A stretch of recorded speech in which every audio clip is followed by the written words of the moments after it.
तो तीसरा एक सेक्टर है आईटी, जो इस हफ्ते का सुपरस्टार था। आईटी इंडेक्स 4.64% की रैली उसने दिखाई और छोटे बड़े सब तरह के स्टॉक्स में बड़ी तेजी आई। नतीजे आ चुके हैं, किसी ने भी बहुत अच्छा गाइडेंस नहीं दिया है। यहाँ पे भी वो रिलेटिव थ्योरी लग गई है। क्यों चल रहे हैं इसमें? तो दो तीन कारण मोटे तौर पे समझ में आ रहे हैं कि यूएस में अब ब्याज दर घटने की उम्मीद बन गई है कि सितंबर 17-18 को रेट कट हो जाएगा। जो एक रिसेशन का बहुत डर था, वो रिटेल सेल्स के नंबर ने उसको थोड़ा सबसाइड कर दिया है, तो मंदी भी नहीं आ रही है। इन्फ्लेशन 3% के साइकोलॉजिकल लेवल से नीचे चला गया, तो अब कहने में बड़ा आसान लगेगा, देखिए 2.9 ही तो है, 2.8 ही तो है, तो वो दो आ गया बीच में। और जो अनएम्प्लॉयमेंट बहुत तेजी से बढ़ने के आसार है, तो उसमें भी जो वीकली डेटा है वो भी सपोर्टिव है। लेकिन ये सब होप है, ये तो बहुत दिन से चल रहा है, 6 महीने से यही डेटा आ रहा है, इसमें क्या नई बात हो गई? तो आईटी में सस्ते नहीं थे बड़े वाले स्टॉक्स को। आप देखिए 2-3% की ग्रोथ और 30-40 का मल्टीपल, ये चल रहा है, अभी भी चल रहा है और चल रहा है। तो क्यों ये तेजी को हमें अच्छा मानना चाहिए या बुरा मानना चाहिए? मेरा कोई जजमेंटल व्यू नहीं है, एनालिस्टों का जजमेंटल व्यू होगा। बताइए जसप्रीत सर, आईटी में इतनी तेजी क्यों है, क्या बदल गया ऐसा? आई थिंक जो लार्ज कैप में अभी बैंकिंग से अगर बाहर निकल के देखें तो next to best sectors tactical point of view से दो ही बनते थे। एक था एफएमसीजी, जो पोस्ट इलेक्शन अगर आप देखें between budget and post elections, it उसने अपना एक छोटा सा मूव दिखाया and then now it is calm down because obviously results में जो नंबर्स आए हैं वो उतने उतने एनकरेजिंग नहीं है। तो and it has done its bit. IT ही ऐसा एक large from the large sector रह गया था, बिसाइड्स ऑटो। ऑटो की अलग स्टोरी है, जहाँ पे there was fair amount of pessimism and earnings growth का जो एक्सपेक्टेशन था, जो गिर के 5-8% हो गया था, now it is back to 9-12% in that range, and mid caps का it continues to be 15-18%। EPS growth की बात हो रही है for the current financial.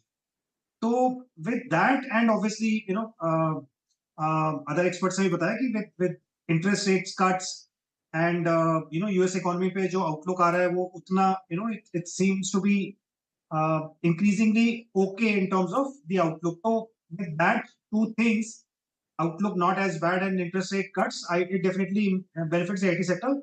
Definitely उस background में जहाँ पे valuations अभी भी reasonable है. I mean, you can hardly get sectors where the P is between 20-25 1 year forward, and with the return ratios जो 20-30-40% में हो, and with solid cash flows and impeccable management pedigrees. So definitely IT space में I think it would fall, and it's more of a tactical background, tactical moves that has happened. And I think एक और point I would like to highlight is कि जो IT में जो correlation रहा है, which is checking between Nasdaq and IT, वो largely last 1 year and 2 years में largely same रहा है, and I think in between it had broken off, so I think it's just catching up. So by now, if you look today, the 1 year and 2 year returns in Nifty, IT index and Nasdaq, they have largely converged after today's move. So एक थोड़ा सा gap था, I think it has also caught up. So I mean, just trying to put pieces together, not that we knew all of this much before, but इतना मतलब whatever has happened, it looks like it is summation of all this. Okay, Daljeet sir, अब IT stocks में bottom बन गया है? Neeraj ji, IT stocks में हमारा view अभी ये है कि बहुत नीश एरिया में तो हम हैं, जहाँ पे बहुत स्पेसिफिक काम हो रहा है। तो जैसे कोई इंजीनियरिंग R&D सर्विस की कंपनी है, या कोई इंश्योरेंस सेक्टर को पर्टिकुलरली केटर करती है, एविएशन को केटर करती है, तो इस तरीके की तो आपने पर्टिकुलर कंपनी स्पेसिफिक कॉल ज्यादा कहेंगे वो बनस्पत इसके कि पूरा ओवरऑल आईटी सेक्टर। पर हमारा ये मानना है, हालांकि अभी तक कोई बहुत बड़ा चेंज नहीं है। अगर हम टॉप कंपनियों की बात करेंगे, उनके क्लाइंट्स की बात करेंगे, जो हमारे काउंटर पार्ट्स यूएस यूके वगैरह में है, उनसे अगर हम बात करते हैं तो कोई ऐसा इम्प्रूवमेंट या बहुत बड़ा चेंज नजर नहीं आ रहा है। लेकिन ये पक्का है, हो रहा है कि जो आज से कुछ 1 साल भर पहले एक बहुत ग्लूम डूम का सिनेरियो था, वो कम हो गया। तो उसका मतलब ये हुआ कि आप टुवर्ड्स द बॉटम हो या नियर द बॉटम हो, एग्जैक्ट बॉटम बोलना मुश्किल है। तो यहाँ से शायद जो है इम्प्रूवमेंट आने का स्कोप ज्यादा है और फर्दर डाउनवर्ड जाने का स्कोप कम है। बट ओवरऑल अगर हम फ्रंट लाइन और आईटी की बात करें तो हमने पिछले काफी समय से अपने पोर्टफोलियोज में लिया भी नहीं है, इसलिए क्योंकि एट द मोस्ट वो मार्केट परफॉर्मर ही रहेगा, क्योंकि एक तो उनका साइज इतने बड़े हो गए, दूसरा ये सेक्टर ऐसा है जो इसमें वन ऑन वन एकदम से कोई भी न्यूज फ्लो आया तो उसका impact with in few minutes, with in few seconds हो जाता है, तो आपको बहुत ज्यादा समय नहीं होता है कुछ करने का। तो बेटर ये है रहता है कि हम उसका जो डेरिवेटिव या सेकेंड ऑर्डर कंपनीज है उनको देखें।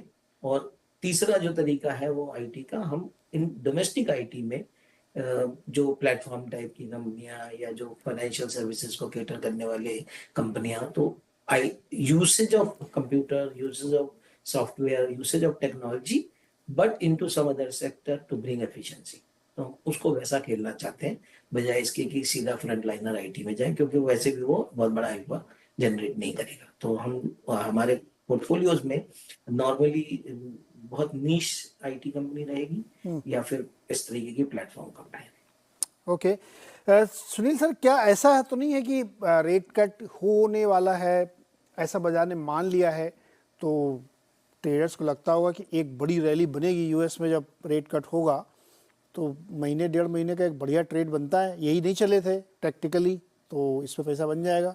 अदरवाइज तो कुछ बदला नहीं है, 2% की ग्रोथ, 40 का मल्टीपल। ये मैं सहमत हूँ जो मेरे को एक्सपर्ट्स ने बताया, एब्सोल्युटली। वो क्या है कि मेरे को टैक्टिकली, जैसे आप कह रहे हैं, ये अच्छा मौका है आईटी एक्यूमुलेट करने का, और it has nothing to do with their business prospects, because IT एक सिक्लिकल सेक्टर नहीं है। ज्यादातर वेरिएशन उतना ज्यादा नहीं होता है इन टर्म्स ऑफ, जैसे एक कैपिटल गुड्स या एलएनटी या ऐसे कंपनी में एक वेरिएशन आता है, उतना नहीं होता है। तो ये वैल्यूएशन का कैचअप रैली है, क्योंकि पिछले कुछ साल से ही पोस्ट कोविड रैली के बाद जो गिरावट आई, वहां से आईटी थोड़ी एक प्रेशर में रही है, तो वो कैचअप हो रहा है। और ये कैचअप क्यों हो रहा है? पहली चीज ये है कि एक, मैं कहूंगा, रीएलोकेशन पैसा। तो डोमेस्टिक फंड मैनेजर से मैं कह रहा था ना कि जो चीज बहुत चल चुकी है वहां से प्रॉफिट बुक करके, वो जो चीज नहीं चली है, जहां पे सेफ्टी दिख रहा है, जहां पे रिस्क नहीं है, उस पर रियलोकेट होगा और आईटी उसका बेनिफिशियरी होगा डोमेस्टिक फंड मैनेजर के फ्लोज के अंदर। सिमिलरली फॉरेन के एफआईएस ने, जैसे मैंने कहा 30,000 करोड़ निकाला उन्होंने, जब ये एक रेट कट वाला रैली यूएस स्टॉक्स में आता है तो इमर्जिंग मार्केट में भी उसका स्पिल ओवर इफेक्ट आता है। और जितना हद तक वो इमर्जिंग मार्केट में एलोकेट करिए, दो, एक पैसिव फंड मैनेजर को ऑटोमेटिक इंडेक्स के लेवल एलोकेशन करना चाहिए इंडिया में, और एमएससीआई इंडेक्स में आज हम ऑलमोस्ट 19% तक बढ़ गए हैं। हमारी overall MSCI emerging market index में इंडिया का शेयर चाइना से अभी 5% ही कम है। तो ये जो एलोकेशन में हमको आईटी में उधर से पैसा आएगा, एक सपोर्ट। सेकेंड चीज, एक्टिव फंड मैनेजर्स इंटरनेशनली देखें, जब वो इमर्जिंग मार्केट में देखते हैं, एक इमर्जिंग मार्केट एक रिस्की मार्केट है, मगर उसके अंदर वो सेफ्टी ढूंढते हैं, क्योंकि वो रिस्क को डबल डाउन नहीं करते, इसलिए वो वहां से आकर इंडस्ट्रियल्स में उतना नहीं पैसा डालते हैं। जब वो इमर्जिंग एक रिस्की मार्केट में डालते हैं तो सेफ्टी ढूंढते हैं। तो सेफ्टी कहां से आता है? एक, प्रेडिक्टेबिलिटी ऑफ अर्निंग्स। दूसरी बात है कि आईटी के बायर, उनके कंपनी जाने माने कंपनी है, वो उनको तो पूरी तरह समझते हैं। तो जब वो कॉन कॉल करते हैं बायर्स से, उनसे पूछते हैं कि आपकी आईटी क्या आउटलुक है, किस कंपनी से खरीदेंगे, क्या खरीदेंगे, तो उनको एक नॉलेज, इंफॉर्मेशन जो मिलता है अपने आईटी कंपनी के बारे में, वो बहुत बेहतर होता है और उससे उनको कंफर्ट मिलता है। तो मेरा ख्याल है कि definitely for a short term एक टैक्टिकल प्ले में मैं देख रहा हूं कि आईटी में एक बाउंस बैक रैली होगा। लॉन्गर टर्म में देखना पड़ेगा कि यूएस की रिकवरी कितनी मजबूत है। जितना और मजबूत सामने डेटा आती है, उतना आईटी का भी डिमांड बढ़ सकता है, मगर वो आने वाले डेटा ही बताएंगे। पर तब तक एक कैचअप रैली के लिए जरूर स्पेस है शॉर्ट टर्म के लिए आईटी में। अच्छा, यूएस के जो इलेक्शंस के आउटकम आने वाले, उसका क्या इम्पैक्ट पड़ेगा आईटी स्टॉक पे? मेरे ख्याल में इंडिया अपनी बिजनेस ग्रोथ के ऊपर, देखिए, ट्रम्प कह रहा है कि मैं इमिग्रेशन को स्टॉप करूंगा तो H1B वीजा में ऐसी कुछ नॉइज आएगी, but longer term growth of the US economy I don't think is dependent on the either of the two candidates winning। मेरे को एक्सपर्ट्स का क्या मानना है पता नहीं मुझे। आई don't think long term growth US का उसमें कोई, इन दोनों का कोई हाथ नहीं होगा, मगर you can hear from them also. Jaspreet ji, कोई डरना चाहिए यूएस इलेक्शन की वजह से? ट्रम्प जीत के आ गए तो आईटी वालों को? नहीं सर, वो बड़े बड़े एक्सपर्ट्स इंक्लूडिंग अस, हमने 8 साल पहले डर के बैठे थे जब ट्रम्प को आना था। I am talking about 8 years back, right before Biden. And 3-4 महीने का नीजर रिएक्शन था, नर्वसनेस था मार्केट में एंड उसके बाद जो बुल रन आया है 4 साल में अमेरिका में और इंडिया में, तो वो अच्छे को it's taken everyone by surprise. तो I don't think we should get too much worried.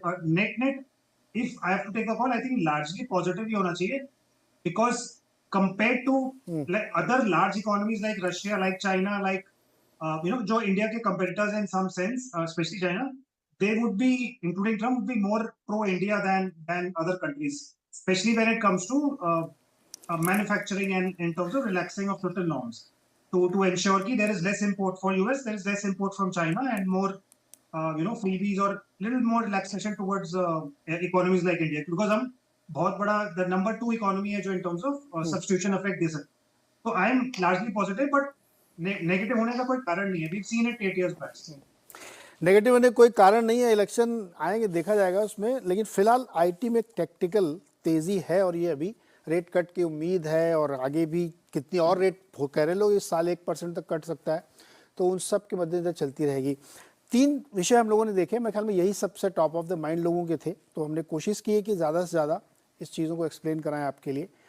तो बहुत बहुत शुक्रिया सर हमारे साथ जुड़ने के लिए और सब कुछ एक्सप्लेन करने के लिए. दर्शकों से निवेदन है कि देखने के बाद रिएक्शन दीजिए हमें कि आपको क्या अच्छा लगा, क्या बुरा लगा, और क्या और टॉपिक्स आप सोचते हैं कि उसको कवर करना चाहिए, उस पर बात करनी चाहिए, क्योंकि आपके जो फीडबैक होता है ना, उससे हमें बहुत मदद मिलती है और अच्छे टॉपिक्स को कवर करने के लिए. आज के लिए इतना ही. हैप्पी वीकेंड, एंजॉय करिए. बहुत बहुत धन्यवाद आप सब लोगों का. स्वस्थ रहिए.